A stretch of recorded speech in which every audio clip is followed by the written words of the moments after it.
G ఇప్పుడు వినిపిస్తుందండి. హరి ఓం. వినిపిస్తుందండి ఇప్పుడు. అస్తు మంత్రపాఠ. ఓం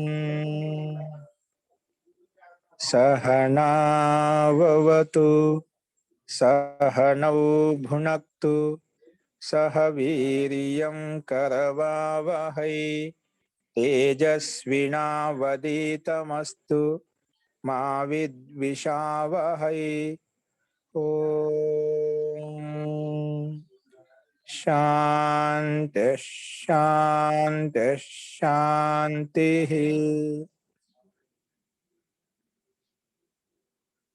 సర్వేభ్యో నమః.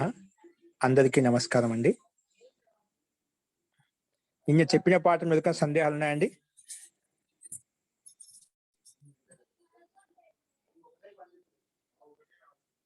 అస్తు ప్రకృతం అంశదామః.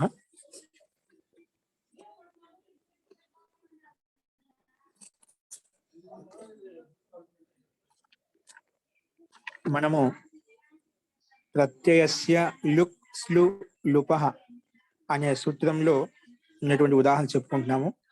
నిన్న స్తౌతి అనే రూపసిద్ధి చూసాము. అలాగే జుహోతి రూపసిద్ధి కూడా చెప్పుకున్నాము.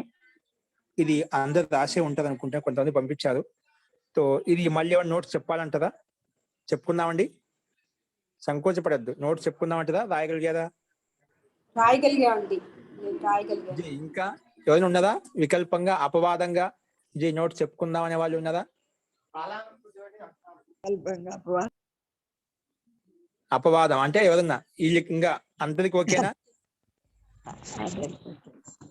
ఎందుకంటే మనకు ఒకటో పాదం వరకు అవకాశం ఉందన్నమాట. ఒకటో పాదం వరకు నోట్ చెప్పుకుంటాం అన్నమాట. ఒకరు కూడా చెప్పిన కూడా అది మన నోట్ చెప్పుకుంటాం. ఒకసారి చెప్పుకుందామండి. ఓకే అండి. ఎందుకంటే నాకు ఒక 10 సూత్రాలు ఉంటాయి. 10 సూత్రాల తర్వాత మనకు రెండో పాదం ఎప్పుడైతే స్టార్ట్ అయితే అప్పుడు రోజు మనం ఇట్లా మౌఖికంగా చెప్పుకోవడమే ఉంటుంది.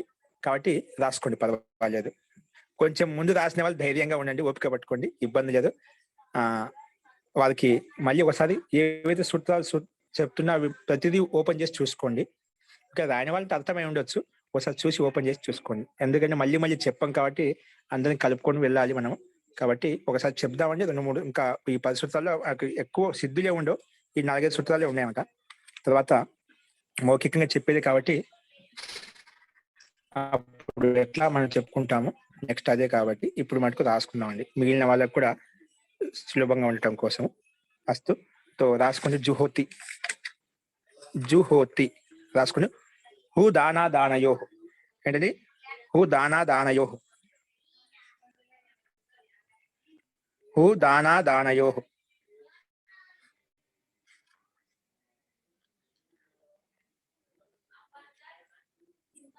రాసుకోండి. మనకు జుహోతి అనే రూపసిద్ధి హూ ధాతువు చేత తయారవుతుంది. కాబట్టి అందుకే మనం ఇది శ్లోక ఉదాహరణ అండి. నేను చెప్పుకున్నాము ఎలాగనేది. మళ్ళీ ఒకసారి నోట్స్ కూడా రాసుకుంటున్నాం. ఇప్పుడు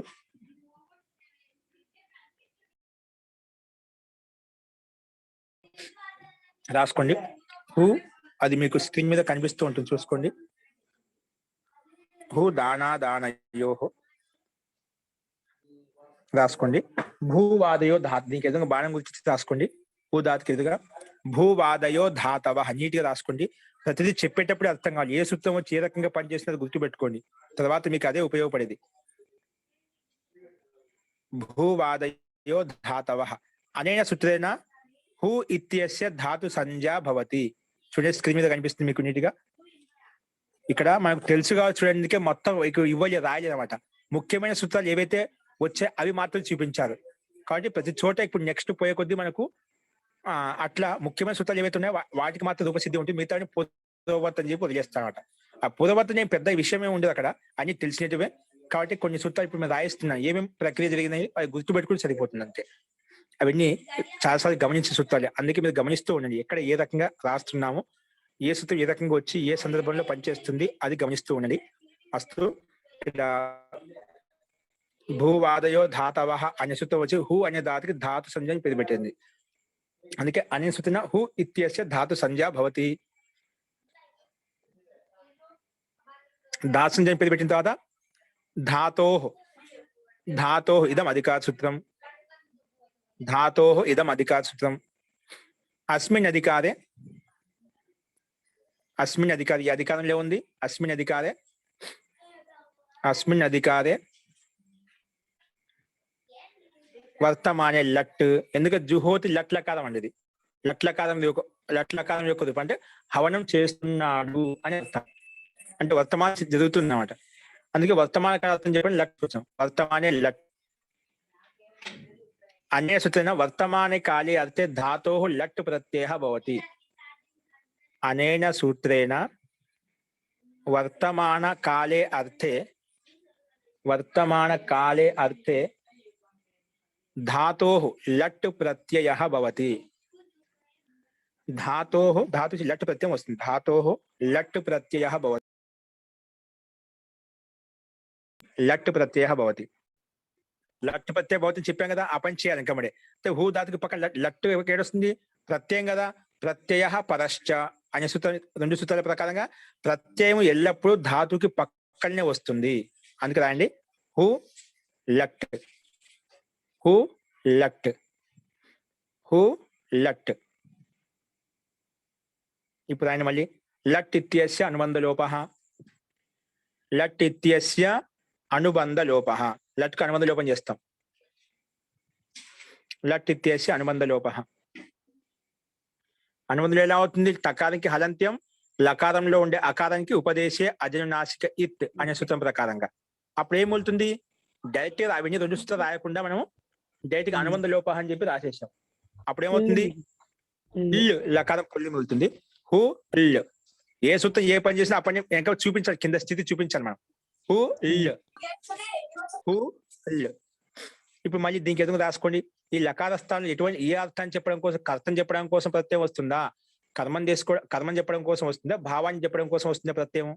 దానికి సమాధానం కోసం లహ కర్మణి చ భావే చాకర్మకేభ్యః. దానికి ఎదుగు రాయని బాణం గుర్తొచ్చేసి లహ కర్మణి చ భావే చాకర్మకేభ్యః. లహ కర్మణి చ భావే చాకర్మకేభ్యః. లహ కర్మణి చ భావే చాకర్మకేభ్యః. అనే సూత్రం లకారః కర్తవ్య అర్థే భవతి. ఈ లకార ఏ అర్థం వచ్చిందంట? కర్తం చెప్పడం కోసం వచ్చిందంట. అనన్య సూత్రం లకారః కర్తరి అర్థే భవతి. కర్తరి అర్థే భవతి. కర్తరి అర్థే భవతి.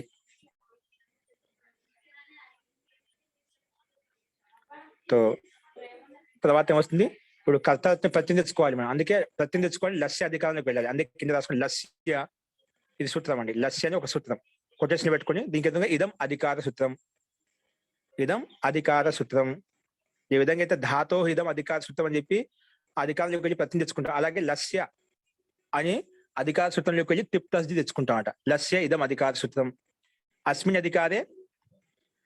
అధికారే కింద రాసుకోండి టిప్ తస్ జీ. టిప్ తస్ జీ.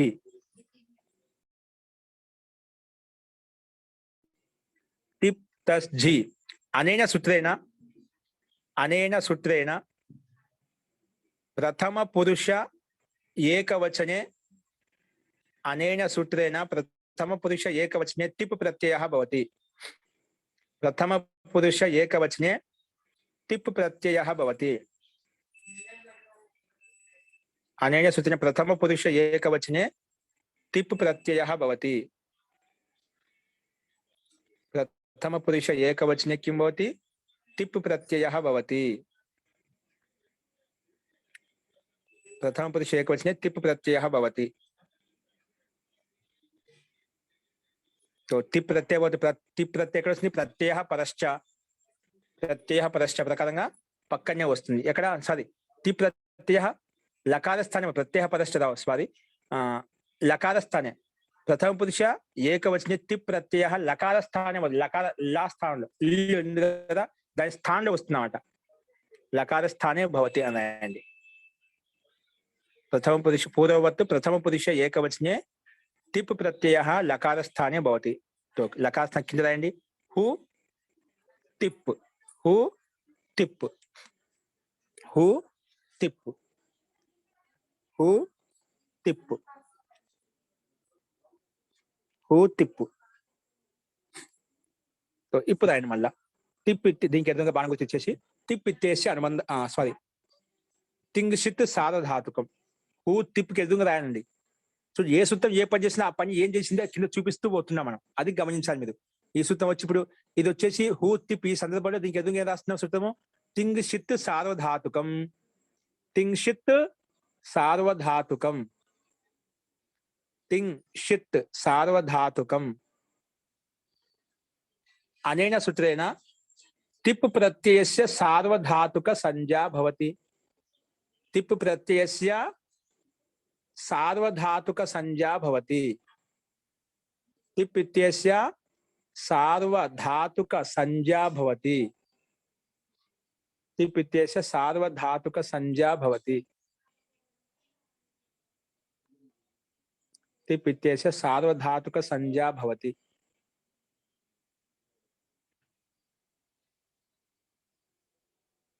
టిప్ అనే సార్వధాతుకం పేరు పెట్టిందండి. సో సార్వధాతుకం పేరు పెట్టడం ఎలా వచ్చింది? వెంటనే కర్తరి షప్ అనే సూత్రం వచ్చింది. కర్తరి షప్, కర్తరి షప్, కర్తరి షప్, కర్తరి షప్, కర్తరి షప్. ఇదేమంటుంది? రాసుకో. అనేన సూత్రేణ కర్తరి సార్వధాతుకే పరతః, అనేన సూత్రేణ కర్తరి సార్వధాతుకే పరతః, అనేన సూత్రేణ కర్తరి సార్వధాతుకే పరతః ధాతోః షప్ ప్రత్యయః భవతి. ధాతోః ధాతుకు పక్కనే ధాతోః షప్ ప్రత్యయః భవతి. ధాతోః షప్ ప్రత్యయః భవతి. ధాతు పక్కన షప్ వస్తుందంట. ఏంది ధాతు? హూ తిప్పు. ఇప్పుడు హూ అనే ధాతు దాని పక్కనే రావాలి అంటే ఆ రకంగా మధ్యలో అయిపోతుంది. అది దాని కింద ఇది తిప్పుకు సార్వధాతుకం పేరు పెట్టినాం కదా. సార్వధాతుకం పేరు పెట్టినందుకే అది సార్వధాతుకం పక్కనే ఉంటే ధాతు పక్కలో షప్ వస్తుందని చెప్పింది. అందుకే హూ ధాతుకి పక్కన కూర్చోబెట్టుకుంటాం. అందుకు రాయండి హూ షప్ తిప్పు. కింద రాయండి హూ షప్ తిప్పు, హూ షప్ తిప్పు, హూ షప్ తిప్పు, హూ షప్ తిప్పు, హూ షప్ తిప్పు, హూ షప్ తిప్పు. ఓకేనా? ఇది జుహోత్యాది గణంలో ఉండే ధాతు అంట. కాబట్టి జుహోత్యాది గణంలో ఉండేటువంటి ధాతుకి పక్కన ఎప్పుడు షప్ వచ్చినా వెంటనే జుహోత్యాదిభ్య స్లు వచ్చేసి దాన్ని స్లు చేస్తుందన్నమాట. మన ఈ సూత్రం వచ్చి స్లు అంటుంది. ఏమంటుంది? స్లు అంటుంది. రాసుకోండి కింద. ఇప్పుడు హూ షప్పు తిప్పు దీనికి ఎదురుగా వచ్చింది. హూ షప్పు తిప్పు, హూ షప్పు తిప్పు, హూ షప్పు తిప్పు, హూ షప్పు తిప్పు. దీనికి ఎదురుగా రాస్తాం జుహోత్యాదిభ్య శ్లు. జుహోత్యాదిభ్య చూసి రాసుకోండి. జుహోత్యాదిభ్య శ్లు, జుహోత్యాదిభ్య శ్లు, జుహోత్యాదిభ్య స్లు, జుహోత్యాదిభ్య స్లు.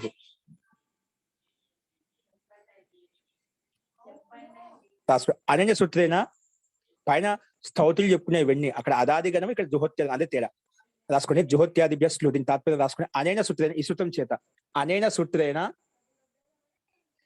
జుహోత్యాది గణ పఠితేభ్య, జుహోత్యాది గణ పఠితేభ్య ధాతుభ్య, జుహోత్యాది గణ పఠితేభ్య ధాతుభ్య పరః శపః, శపః స్లు భవతి. శప్కి వద్ద స్లు చేయమని చెప్పింది. జుహోత్యాది గణంలో ఉన్నటువంటి ధాతుకి పక్కలో షపు ప్రత్యయం వస్తేనా దానికి స్లు చేయమని చెప్పింది. స్లు భవతి, స్లు భవతి అంటే స్లు అవుతుంది అని చెప్పింది. ఓకేనా? ఈ సూత్రం చెప్పింది జుహోత్యాది గణ పఠితేభ్య ధాతుభ్య పరః, పరః అంటే పక్కన శపః, షపుకి స్లు భవతి, స్లు అవుతుంది అని చెప్పింది. స్లు అంటే ఏమిటి? స్లు ఇతికిం. రాసుకోండి స్లు ఇతికిం. స్లు అని చెప్పింది. స్లు అంటే ఏం చేయాలి? స్లు ఇతికిం అన్నప్పుడు మన ప్రకృతి సూత్రం వస్తున్నాడు. ఇప్పుడు వస్తున్నమాట చెప్పడం, స్లు అని చెప్పడం కోసం ఇప్పుడు ఉపయోగిస్తాం. ఇది వినియోగం అంట. ఈ సూత్రం యొక్క వినియోగం ఎప్పుడు జరిగింది? ఈ సందర్భంలో వచ్చింది. అది స్లు చేస్తాం. స్లు అంటే ఏం చేస్తాం? స్లు అంటే ఏం చేయాలి? ప్రత్యయస్య లుక్ స్లు లుపహ వచ్చి చెప్తున్నాడు. అంటే ప్రత్యయానికి స్లు అంటే కనిపించకుండా చేయడం స్లు అంటాము అని చెప్పింది. ప్రత్యాన్ని స్లు అని చెప్పి కనిపించకుండా చేసామనుకోండి, దాన్నే స్లు అని పేరు, దానికి స్లు అని చెప్తామని చెప్పింది అన్నమాట. రాసుకోండి. ప్రత్యయస్య స్లు ఇతి కిం అని రాసి క్వశ్చన్ మార్క్ లో స్లు ఇతి కిం, స్లు అంటే ఏమిటి అప్పుడు రాయండి. ప్రత్యయస్య లుక్ స్లు లుపహ, ప్రత్యయస్య లుక్ స్లు లుపహ, ప్రత్యయస్య లుక్ స్లు లుపహ, ప్రత్యయస్య లుక్ స్లు లుపహ. అనేన సూత్రేణ ప్రత్యయస్య అదర్శనస్య స్లు సంజ్ఞా భవతి. అనేన సూత్రేణ ప్రత్యయస్య అదర్శనస్య స్లు సంజ్ఞా భవతి. ప్రత్యయస్య అదర్శనస్య స్లు సంజ్ఞా అంటే ప్రత్యయాన్ని అదర్శనం చేయడమే, అంటే కనిపించకుండా చేయన స్లు అంటాము. ప్రత్యయస్య అదర్శనస్య స్లు సంజ్ఞా భవతి. ప్రత్యయస్య అదర్శనస్య కిం భవతి? స్లు భవతి. స్లు భవతి. ఓకేనా? స్లు అని తెలుసు కదా, కనిపించకుండా చేయన స్లు అంటామని చెప్పింది. అంటే కనిపించకుండా చేయని ఇప్పుడు స్లు చేయాలంటే కనిపించకుండా చేయమని చెప్పింది. అదర్శనం, దర్శనం అంటే కనిపించడం, అదర్శనం అంటే కనిపించకుండా పోవడం. సో ప్రత్యయస్య అదర్శనస్య స్లు, ప్రత్యయాన్ని కనిపించకుండా స్లు సంజ్ఞ, స్లు అని పేరు అని చెప్పింది. సో కనిపించకుండా చేస్తే ఏమవుతుంది? షప్ తీసేస్తా, అప్పుడు ఓన్లీ హూ తిప్ మిగులుతుంది. ఏం మిగులుతుందండి? హూ షప్ తిప్ అనేది షప్ తీసేస్తే హూ తిప్ మాత్రమే మిగులుతుంది. అండి హూ తిప్ కింద రాయండి. హూ తిప్పి మిగిలింది. షప్ తీసేసాం, కనిపించుకొని చేసాం, అందుకే హూ తిప్పి మిగిలింది. దీనికి విధంగా మన బాణం గుర్తించి రాసుకోండి. ఎలా రాస్తారు? టిప్ ప్రత్యయస్య అనుబంధ లోపః, టిప్ ప్రత్యయస్య అనుబంధ లోపః, టిప్ ప్రత్యయస్య అనుబంధ లోపః.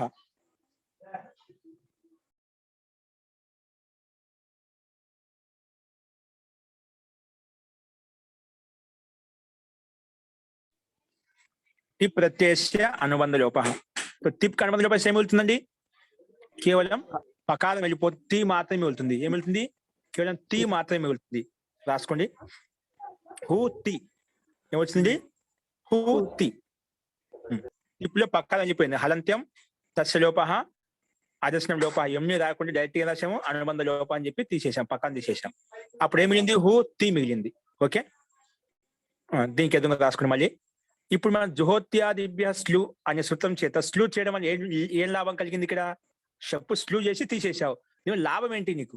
ఏం లాభం వచ్చిందంటే రాసుకుని స్లవ్ అనే సూత్రం వచ్చిందన్నమాట.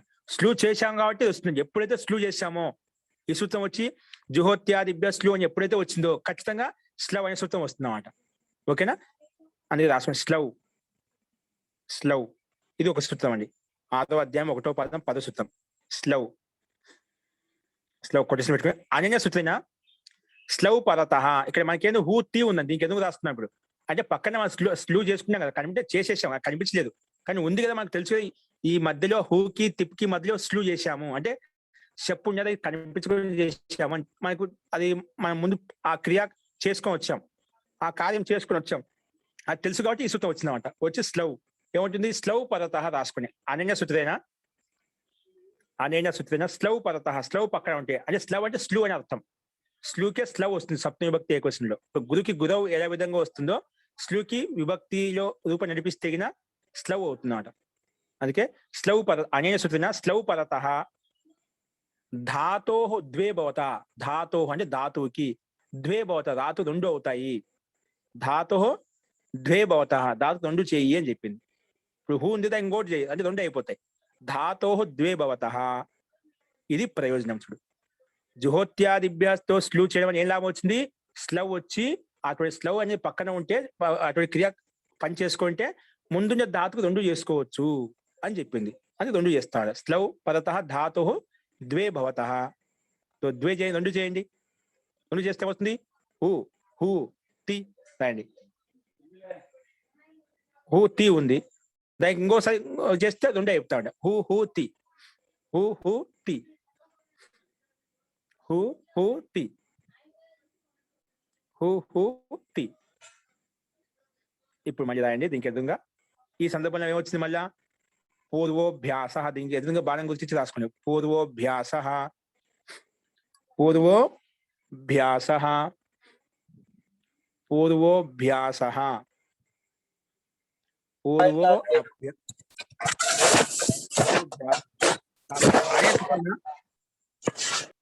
అనేన సూత్రేణ యత్ర ద్వే భవతః తత్ర, అనేన సూత్రేణ యత్ర ద్వే భవతః, ఎక్కడ రెండు చేశావో, యత్ర ద్వే భవతః, యత్ర ద్వే భవతః, తత్ర అంటే అక్కడ, ఎక్కడైతే రెండు చేశావో అక్కడ, తత్ర పూర్వస్య, పూర్వస్య పూర్వంలో ఉండేదానికి, పూర్వస్య పూర్వంలో ఉండేదానికి, పూర్వస్య అభ్యాస సంజ్ఞా భవతి, అభ్యాస సంజ్ఞా భవతి. అభ్యాసం పేరు వస్తుంది. అభ్యాస సంజ్ఞా భవతి, అభ్యాస సంజ్ఞా భవతి. అభ్యాసం పేరు వస్తుందంట.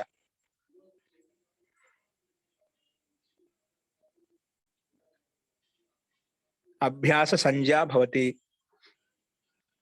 అభ్యాస సంజ్ఞా భవతి, అభ్యాస సంజ్ఞా భవతి. ఓకే,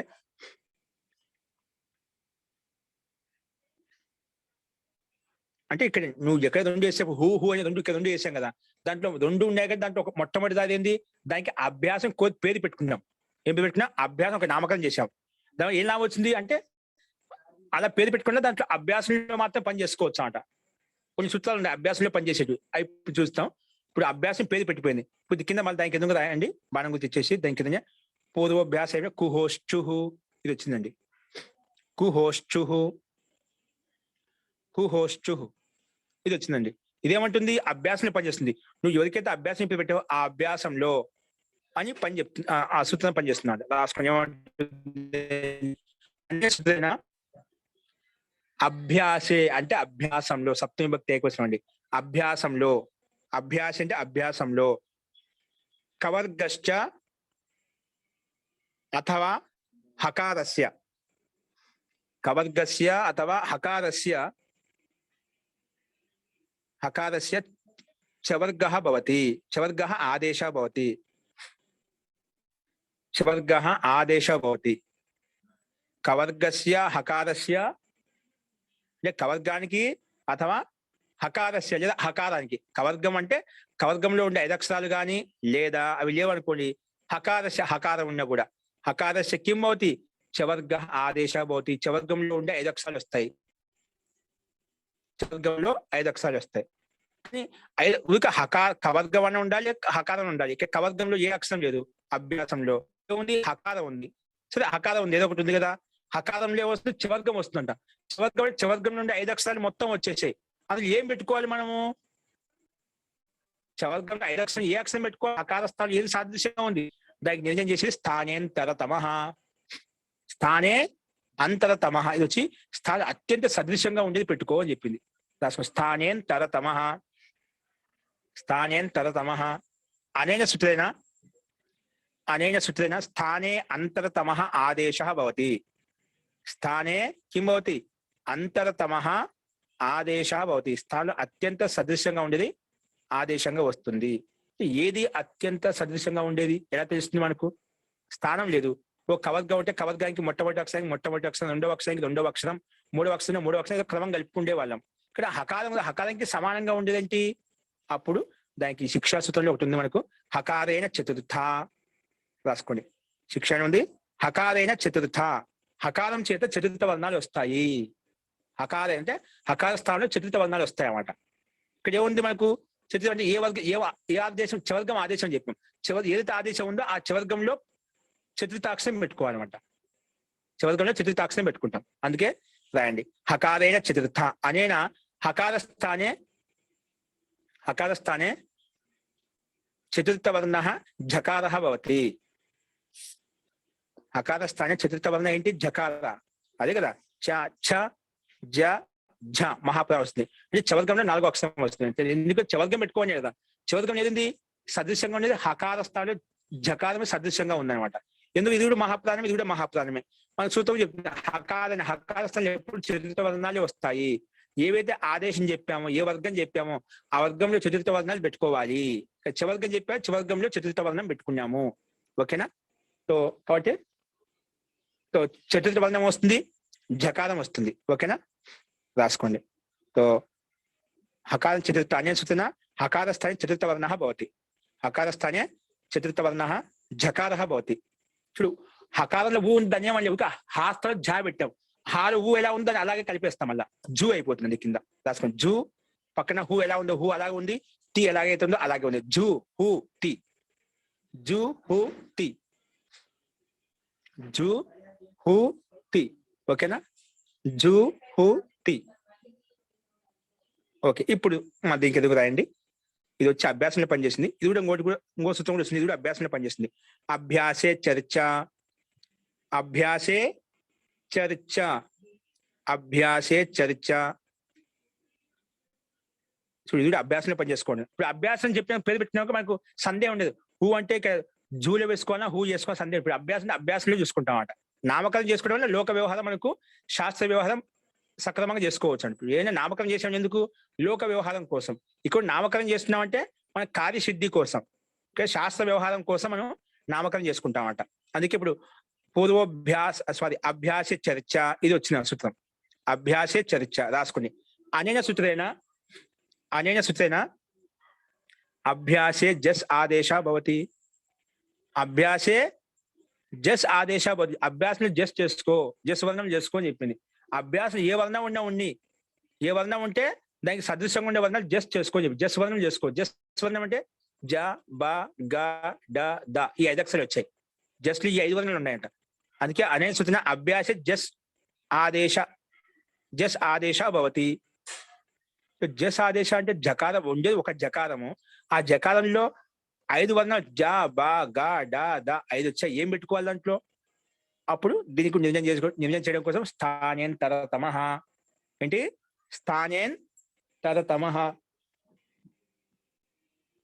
స్థానేంతరతమః. ఇది వచ్చి స్థానే అంతరతమః ఆదేశ భవతి. స్థానం అత్యంత సదృశ్యంగా ఉండేది.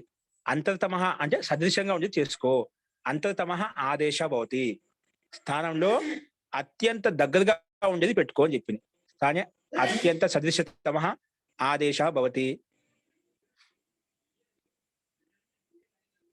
స్థానం అత్యంత సదృశ్యంగా ఉండేది ఆదేశంగా వస్తుంది. ఓకేనా.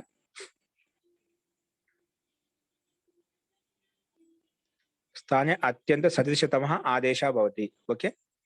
సో ఏది వస్తుంది ఇప్పుడు ఇక్కడ? ఎందుకంటే మనకు స్పష్టంగా ఇక్కడ ఏంది? ఝాని ఏ వర్గము? చవర్గం యొక్క అక్షరం. కాబట్టి ఇక్కడ జా బా గా డా దా ఈ 5 అక్షరాలు చతుర్థ వర్గం ఏముంది? చతుర్థ వర్గం యొక్క అక్షరం ఉంది మొట్టమొదటి జా, ఇది చవర్గం యొక్క అక్షరం. కానీ వర్గాక్షరం కలిసింది కాబట్టి ఇదే సమానంగా ఉంది. గా జా బా అంట పవర్గం అయిపోయింది, జా బా డా అంటాం అది టవర్గం అయిపోయింది, దా అంటామా తవర్గం అయిపోయింది. ఇవన్నీ వర్గాలతో పోల్చుకుంటే చాలా దూరంగా ఉన్నాయి. అత్యంత దగ్గరగా ఉండేది అక్షరం అంటే జకారమే. ఇది చవర్గమే, ఇది చవర్గమే. అలాగే చవర్గం వర్గాక్షరం కలిసింది కాబట్టి ఆ ఝా స్థానంలో సామాన్య జకారం వస్తుంది. జస్ లో ఉండే మొట్టమొదటి జా వస్తుంది అన్నమాట. సదృశ్యంగా ఉండే వర్ణం అదే కాబట్టి అదే వస్తుంది. అందుకే రాసుకోండి.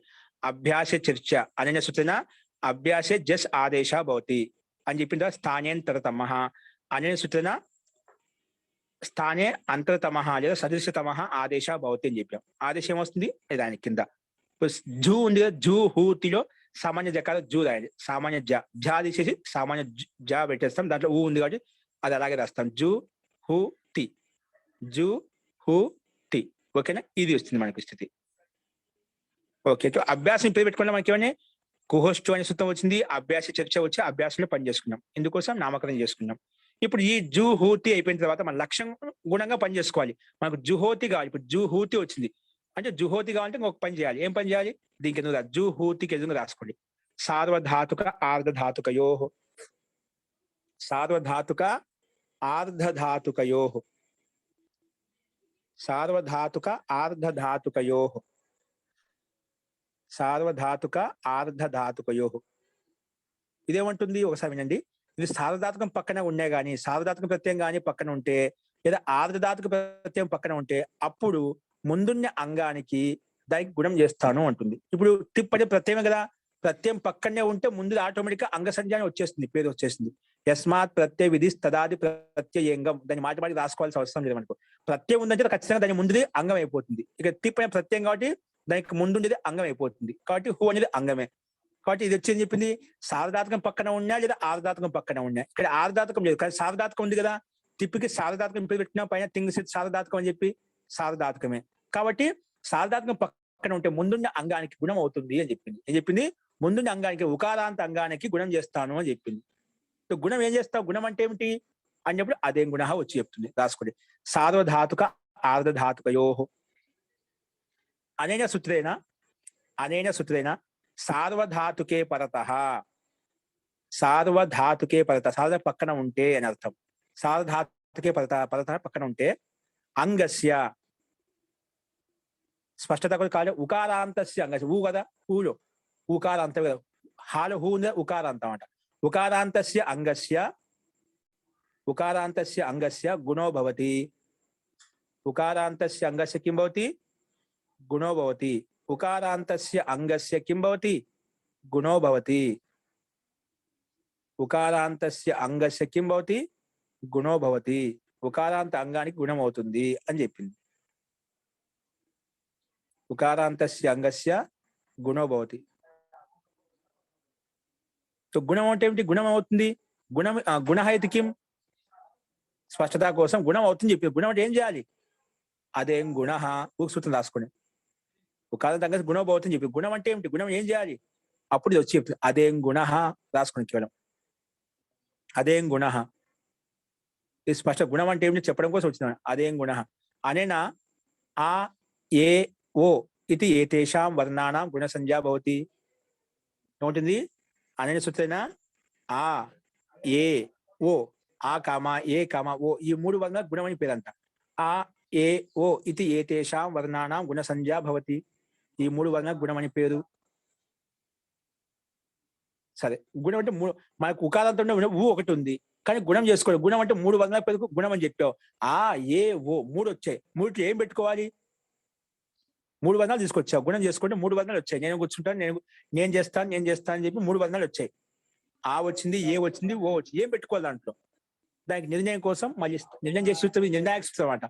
స్థానేంతరతమః ఇది వస్తున్నాడు. ఎప్పుడు సమస్య వచ్చినా ఇది వచ్చి నిర్ణయం చేస్తున్నాడు. స్థానేంతరతమః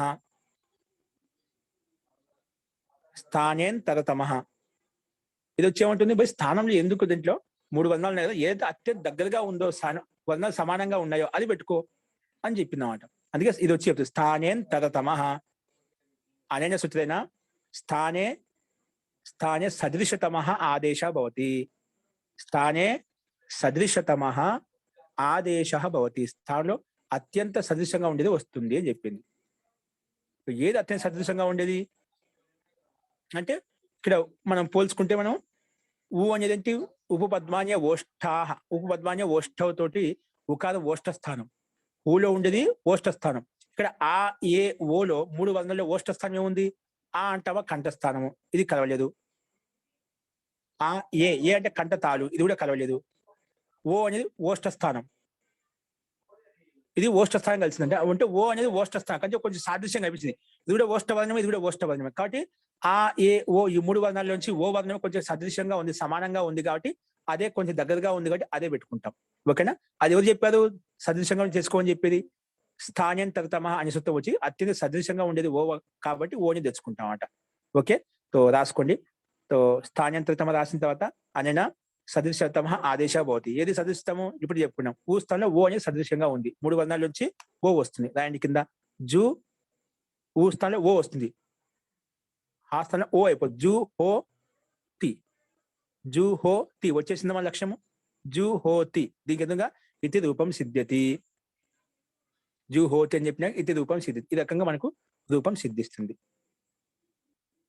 ఓకే, ఈ రకంగా మనం అర్థం చేసుకోవాలి. ఈ రకంగా ఏ సూత్రం ఎక్కడ వచ్చి ఏ పని చేసింది, ఏ పని చేసినా ఎట్లా మార్పులు వచ్చాయి అది మనం గమనించాలి.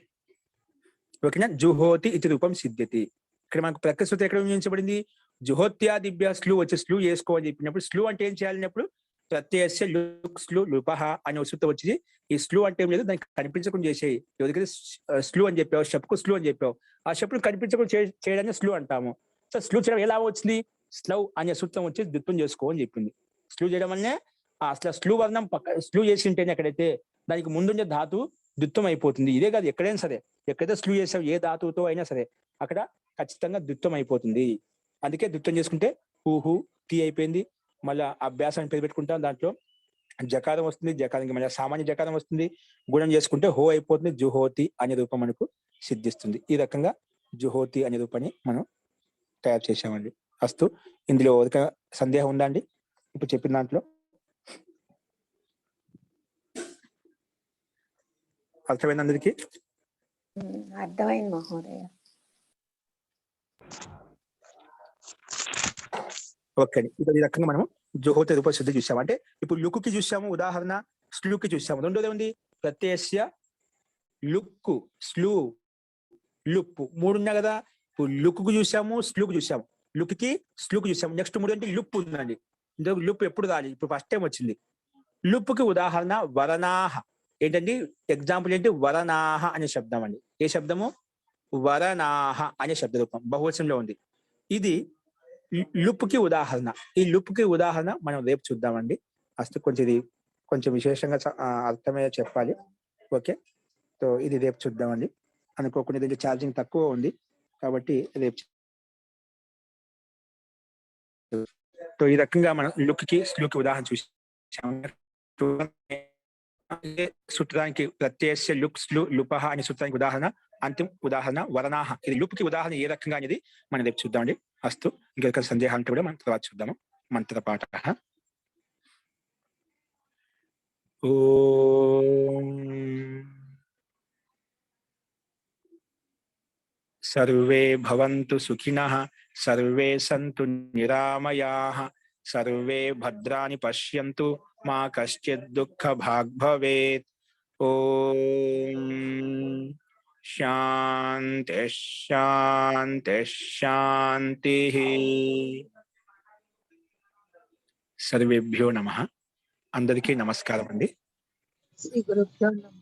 ధన్యవాదాలు. ధన్యవాదాలు ఆచార్య. నమస్తే, ధన్యవాదాలు మహోదయ. అస్తు, సర్వేభ్యో నమః. సర్వేషాం శుభరాత్రి. ఓం నమస్తే. నమస్కారం ఆచార్య.